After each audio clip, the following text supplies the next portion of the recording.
ಸಿಂಪಲ್ಲಾಗಿ ಕ್ಯಾಬೇಜಲ್ಲಿ ಚಟ್ನಿ ಮಾಡಿದ್ದೀನಿ.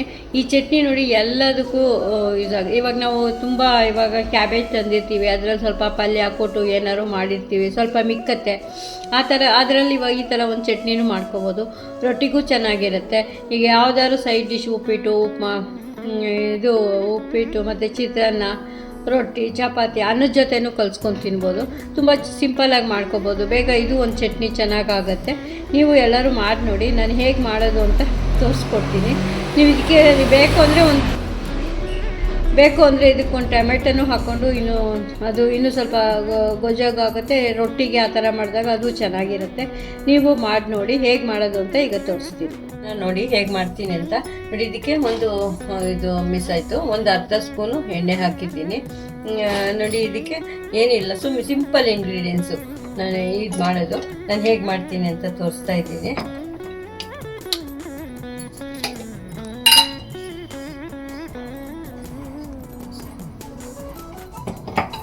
ನೋಡಿ, ಇದು ಹಾಕ್ಲೋ ಬೇಡವೋ ಅಂತ ಒಂದು 4 ಕಾಳು ಮೆಂತ್ಯ ಹಾಕಿದ್ರೆ ಹಾಕ್ಬೋದು, ಹಾಕ್ತಿದ್ರು ಪರವಾಗಿಲ್ಲ. ಇನ್ನೊಂದು ಸ್ವಲ್ಪ ಎಣ್ಣೆ ಕಾಯಬೇಕು, ಹಾಕಿದ್ದೀನಿ. ಮತ್ತು ಅದಕ್ಕೆ ಒಂದು ಸ್ವಲ್ಪ ಸಾಸಿವೆ, ತುಂಬ ಸಿಂಪಲ್ಲಾಗಿದ್ದು. ಕ್ಯಾಬೇಜ್ ಇವಾಗ ನಾವು ಮಿಕ್ಕಿರುತ್ತೆ, ಇದು ಎಲೆಕೋಸು, ಸ್ವಲ್ಪ ಒಗ್ಗರಣೆ ಹಾಕ್ದಂಗೆ ಒಂದು ಸ್ವಲ್ಪ ಸಾಸಿವೆ ನೋಡಿ, ಸ್ವಲ್ಪ ಜೀರಿಗೆ,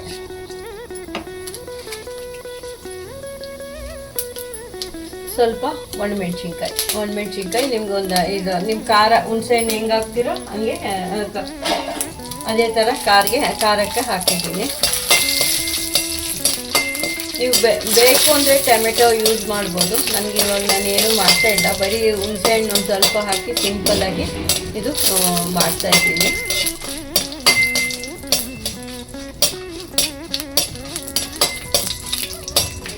ಆಯಿತು, ಇದನ್ನು ಮಿಕ್ಸಿ ಜಾರಿಗೆ ತಗೋತಾ ಇದ್ದೀನಿ.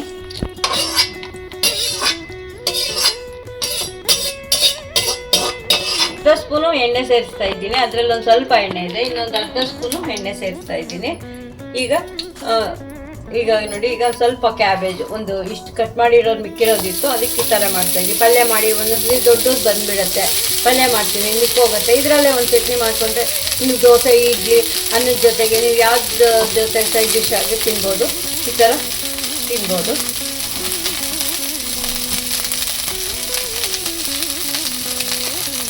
ನಾನು ಸೇರಿಸ್ತಾ ಇದ್ದೀನಿ. ಇದನ್ನು ಒಂದು ಸ್ವಲ್ಪ ಉಟ್ಕೋಬೇಕು. ಉಪ್ಪು ಸೇರಿಸ್ತಾ ಇದ್ದೀನಿ, ಸ್ವಲ್ಪ ಬೇಗ ಇದಾವೆ.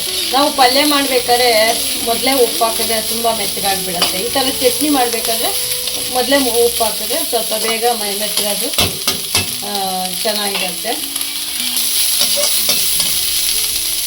ನೋಡಿ, ಈ ಥರ ಹಾಕ್ಬಿಟ್ಟು ಸ್ವಲ್ಪ ಸಿಮ್ ಫ್ಲೇಮ್ ಮಾಡಿಬಿಟ್ಟು 1 ನಿಮಿಷ ಹಂಗೆ ಮುಚ್ಚಿಟ್ಬಿಟ್ಟಿದ್ದೀನಿ. ನಾನು ಸ್ವಲ್ಪ ಸಿಮ್ಮಲ್ಲಿ ಇಟ್ಟಿದ್ದೀನಿ. ಈಗ ಸ್ವಲ್ಪ ಬೇಯಿ ಅಷ್ಟೊತ್ತು ನಾನು ಇದೊಂದು ರೌಂಡು ಮಿಕ್ಸಿ ಮಾಡಿಬಿಡ್ತೀನಿ. ಉರಿತಾ ಇದೆ. ಈಗ ನಾನು ಹುಣಸೆಹಣ್ಣು ಇಟ್ಕೊಂಡಿದ್ನಲ್ಲ, ಅದನ್ನು ಒಂಚೂರು ನೆನೆಸಿದ್ದೀನಿ, ತೊಳೆದ್ಬಿಟ್ಟು ನೋಡಿ ಇಲ್ಲೇ ಹಾಕಿ ನೋಡಿ ಮಿಕ್ಸಿಗೆ ಹಾಕಿ ಇದನ್ನು ಇನ್ನೊಂದು ಸತಿ ಇನ್ನೊಂದು ರೌಂಡು ಒಂದು ಸ್ವಲ್ಪ ನೀರು ಸೇರಿಸ್ತೀನಿ. ಸ್ವಲ್ಪ ನೀರಿಂಗೆ ಸೇರಿಸ್ಬಿಟ್ಟು ಅದು ಒಂದು ರೌಂಡು ಮಿಕ್ಸಿ ಮಾಡಿ ಸೇರಿಸ್ತಾ ಇದ್ದೀನಿ. ನೀವು ಬೇಕು ಅಂದರೆ ಒಗ್ಗರಣೆಗೆ ಸೇರಿಸ್ಕೋಬೋದು. ನನಗೆ ಒಗ್ಗರಣೆ ಆಗ್ತಾ ಇಲ್ಲ, ಯಾಕೆಂದರೆ ಎಲ್ಲ ಎಣ್ಣೆಯಲ್ಲೇ ಹುರಿದಿರೋದ್ರಿಂದ ಒಗ್ಗರಣೆ ಆಗ್ತಾ ಇಲ್ಲ, ಅದಕ್ಕೆ ಇಲ್ಲೇ ಹಿಂಗೂ ಸೇರಿಸಿದ್ದೀನಿ. ಇದು ಅರ್ಧಂಬರ್ಧ ಇಷ್ಟೇ ಆದರೂ ಸಾಕು. ನೀವು ಬೇಕು ಅಂದರೆ ಒಂದು ಟೊಮೆಟೊನೂ ಹಾಕಿ ಹುರ್ಕೋಬೋದು, ಜಾಸ್ತಿ ಬೇಕು ಅನ್ನೋರಿಗೆ. ಈಗ ನಾನು ಟೊಮೆಟೊ ಏನು ಹಾಕ್ತಿರೋದನ್ನೇ ಹಾಗೆ ಮಾಡಿದ್ದೀನಿ. ಟೊಮೆಟೊ ಹಾಕಿ ಮಾಡಿದ್ರು ತುಂಬ ಚೆನ್ನಾಗಾಗತ್ತೆ. ಇದನ್ನು ನಾನು ಈಗ ಮಿಕ್ಸಿ ಜಾರಿಗೆ ತಗೋತಾ ಇದ್ದೀನಿ.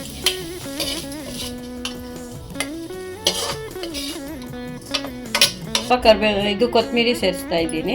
ಇಷ್ಟೇ, ಇದು ಸ್ವಲ್ಪ ಆರಲಿ ನಾನೀಗ ಮಿಕ್ಸಿ ಮಾಡಿ ತೋರಿಸ್ತೀನಿ. ಆಗಿದೆ, ಈ ಥರ ಅರ್ಧಂಬರ್ಧ ಆದರೆ ಸಾಕು. ಕ್ಯಾಬೇಜ್ ಹಾಕಿದ್ಮೇಲೆ ಜಾಸ್ತಿ ಮಿಕ್ಸಿ ಮಾಡೋದು ಚೆನ್ನಾಗಿಲ್ಲ. ಈ ಥರ ಮಾಡಿದ್ದೀನಿ. ಈಗ ಮತ್ತೆ ಈ ಥರ ಕ್ಯಾಬೇಜು ಜಾಸ್ತಿ ಆದಾಗ ಮಿಕ್ಕಿದಾಗ, ಇಲ್ಲಾಂದರೆ ಈ ಥರನೇ ಬೇಕು ಅಂದಾಗ ನೀವು ಯಾವುದಾದ್ರು ಒಂದು ಉಪ್ಪಿಟ್ಟು ಮತ್ತು ಇದು ರೊಟ್ಟಿ, ಅನ್ನದ ಜೊತೆಗೆ ಯಾವುದಾದ್ರು ಈ ಥರ ಬೇಕು ಅಂದಾಗ ಸಿಂಪಲ್ಲಾಗಿ ಈ ಥರ ನೀವು ಕ್ಯಾಬೇಜ್ ಚಟ್ನಿನೂ ಮಾಡ್ಕೋಬೋದು. ನೋಡಿ, ನೀವು ಈ ಥರ ಮಾಡಿ ತಿಂದು ನೋಡಿ, ಕಮೆಂಟ್ ಕೊಡಿ ನೀವು ಯಾವ ಥರ ಇತ್ತು ಅಂತ.